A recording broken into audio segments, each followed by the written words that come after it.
Je suis David Delaunay, le président fondateur de CominVR.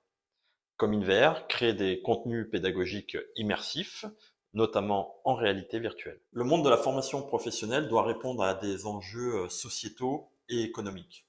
CominVR contribue à répondre à ces enjeux en aidant ses clients à acquérir des outils innovants, différenciants, pour pouvoir recruter, faire découvrir leur métier, former, mais aussi lutter dans la prévention des risques et donc diminuer l'accidentologie.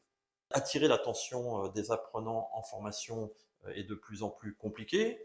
L'usage du téléphone, mais aussi le taux de concentration, parce qu'aujourd'hui le taux de concentration moyen d'une personne est de l'ordre de 6 secondes. Donc on n'est pas très loin du poisson rouge. Donc ça veut dire que le formateur en permanence doit réattirer l'attention pour ramener les gens à son discours. Donc il fallait choisir d'autres méthodes pédagogiques complémentaires aux formateurs pour pouvoir augmenter ce taux de concentration et puis aussi susciter l'intérêt. La réalité virtuelle est une technologie immersive en vision 360 et qui a un atout important par rapport à la vidéo, par exemple, c'est de pouvoir faire. On va apprendre en faisant et on va aussi apprendre en jouant sur d'autres canaux que l'ouïe et la vue, mais aussi en ressentant les choses. On peut ressentir la hauteur, on peut ressentir des chocs, on peut ressentir du stress.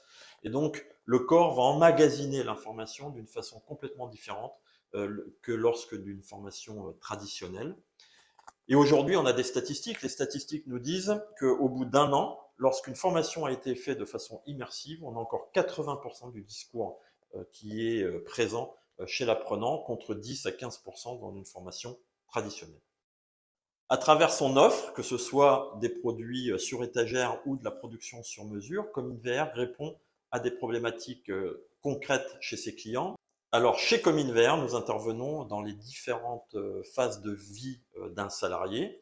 D'abord, dans la découverte métier, pour susciter des vocations, susciter de l'intérêt pour entrer dans une formation, dans une voie professionnelle, que ce soit dans l'industrie, la logistique, la petite enfance, puisqu'aujourd'hui tous les secteurs d'activité sont en tension, mais aussi dans le recrutement, avec ce qu'on appelle l'onboarding, c'est-à-dire tout l'accueil sécurité dans l'entreprise, les règles de vie dans l'entreprise, les règles de sécurité, l'accueil au poste de travail.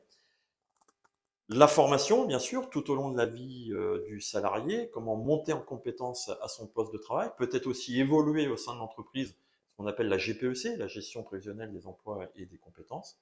Et puis enfin, dans la prévention des risques, puisque la réalité virtuelle va permettre d'intégrer des risques, de faire vivre des risques qu'on a du mal à reproduire dans une formation classique, et donc de sensibiliser à la prévention des risques.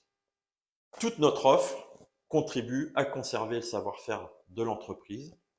C'est une vraie problématique aussi chez nos clients de conserver les talents pour pouvoir aussi transmettre le savoir-faire empirique, ce qu'on n'apprend pas forcément à l'école ou en formation, ce qu'on apprend in situ, aussi répondre à la problématique du départ en retraite de toute une génération et comment cette génération fait un transfert de ses compétences à la nouvelle génération qui arrive.